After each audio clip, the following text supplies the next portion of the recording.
আসসালামু আলাইকুম এভরিওয়ান, কেমন আছো তোমরা সবাই? আশা করছি তোমরা সবাই অনেক ভালো আছো। আজকের সকালটা কিন্তু খুব সুন্দরভাবে শুরু হয়েছে, আর আজকে সকালবেলা কাজের এনার্জিটাও কিন্তু মানে হাই লেভেলের। আচ্ছা, সকালবেলা আমি উঠান ঝাড় দিতে শুরু করেছিলাম, কিছুটা ঝাড় দিয়েও ফেলেছি, কিন্তু হঠাৎ মনে হলো কুল গাছে ভীষণভাবে কুল পেকে আছে, তো ওগুলো পেড়ে আমি রোদে শুকাবো। তার জন্য আমি ইয়াসিনের আব্বুকে কাজে লাগিয়ে দিয়েছি। কুল গাছটা ধরে ঝাঁকা দিয়েছে, বাচ্চা কুল গাছ, খুব বেশি শক্তির প্রয়োজন কিন্তু হয় না। তো আমরা কুল পাড়ছি, আর কুল পাড়ার পর আমি উঠোনটাকে খুব ভালো করে ঝাড় দিয়ে নেব। আর অলরেডি সকালের ছোট ছোট কিছু কাজ আমি করে এসেছি, তো উঠোন ঝাড়টা আমি একটু লেট করেই দিলাম, কারণ কুল পাড়বো সেই জন্য। তো এই যে কুলগুলো কিন্তু খেতে খুব সুস্বাদু, আর খুব বেশি টক না আর খুব বেশি মিষ্টিও না, এরকম টাইপের। তো এগুলো আমি রোদে শুকিয়ে এগুলোর একটা আচার রেসিপি আমি করব, আর সেটা তোমাদের সঙ্গে শেয়ারও করব। এভাবে কুল গাছের নিচে দাঁড়িয়ে নিজে হাতে কুল কুড়ানো, নিজে হাতে কুল পাড়া, এই অভিজ্ঞতা কিন্তু কম বেশি গ্রামের মানুষের সবারই থাকে, কিন্তু শহরে যারা বসবাস করে তাদের কিন্তু এই অভিজ্ঞতাটা নেই বললেই চলে। যখন আমি কলকাতাতে ছিলাম, দেশের এই যে গ্রামের যে কুলগুলো, ন্যাচারাল যেগুলো টেস্টি কুল, তো এগুলোকে খুব মিস করতাম। এখন তোমরা হয়তো বলবে শহরে এমন কি জিনিস নেই যেটা কিনতে পাওয়া যায় না। হ্যাঁ, কিনতে অবশ্যই পাওয়া যায় কুল, কিন্তু এই যে দেশি যে কুলটা, গাছের কুল, এটা কিন্তু খুব কমই পাওয়া যায়। হয়তো এমন একদিন সেটা বিক্রি হলো, সেদিন হয়তো আমি বাজারেই গেলাম না, তো তার জন্য এই কুলগুলো আমার কিন্তু খাওয়া হয়নি। আর অনেক বছরই হয়েছে আমি নিজে হাতে কুল পাড়িনি কিংবা কুল কুড়াইনি। এর অনেক অনেক স্মৃতি আছে আমার শ্বশুরের সঙ্গে। আমার শ্বশুর গাছে উঠে কুল গাছ ঝাঁকা দিতেন, আর আমি নিচে দাঁড়িয়ে কুল পেড়ে কুল কুড়াতাম আর কি।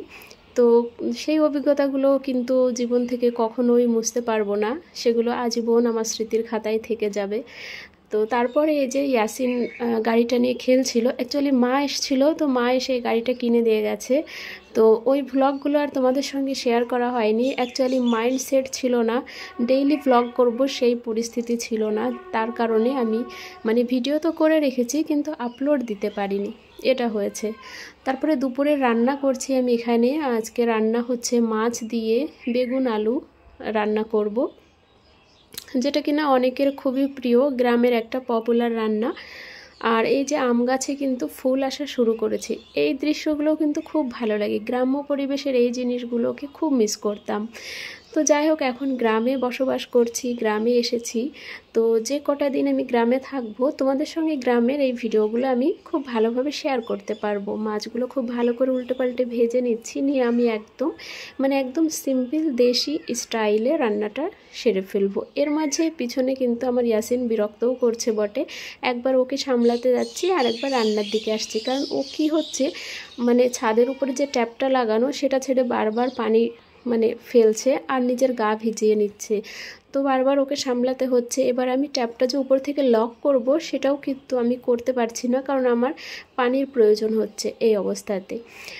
তো যাই হোক, এখানে আমি তেলের মধ্যে পেঁয়াজ আর রসুন দিয়েছি। পেঁয়াজ রসুন দেওয়ার পরে ভালো করে লাল লাল করে ভেজে তারপরে আমি এই যে আলু আর বেগুনটা দিলাম। আর এই বেগুনটা কিন্তু 16 বেগুন বলে, আমার মাদের বাড়ির পাশে যে কাকিমারা আছেন ওনারা 16 বেগুন বলতেন। তো যাই হোক, এই চিকন চিকন ছোটো ছোটো যে বেগুন ওইগুলো। আর কুল পাড়ার পরে এবারে কি কুল মাখার পালা। কুল মাখা যদি না খাই তাহলে তো কিছুই সম্পূর্ণ হবে না, কুলের সিজনের যে মজাটা। তো কুল মাখা এইভাবে শিলে আমি যে কত বছর খাইনি, তোমাদেরকে যদি বলি হয়তো তোমরা কেউ বিশ্বাস করবে না আমার কথাটা। অনেক বছর এই জিনিসটা আমি খাইনি। তো আজকে আমি এটা বানাচ্ছি বেসিক্যালি আমার নাসরিনের উদ্দেশ্য করে, কারণ ও এই ধরনের কুল মাখা পেয়ারা মাখা খেতে ভীষণ পছন্দ করে। তো আজকে আমিও খাবো, আলিশাও খাবে, সবাই মিলে আমরা খাবো। তো এখানে আমি কুলগুলো এইভাবে হালকা করে থেতো করে নিয়েছি, তারপরে 3টে ঝাল দিচ্ছি।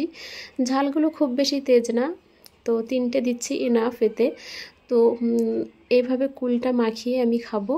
তারপর তোমাদের সঙ্গে আরও একটা কথা আমার শেয়ার করার ছিল, সেটা হচ্ছে আমার এই চ্যানেলে যে আমি ভিডিওগুলো পোস্ট করছি, আমরা বর্তমানে গ্রামে বসবাস করছি, তার কারণে এর আগের ভিডিও তোমরা দেখেছো, তখন আমি কলকাতাতে ছিলাম।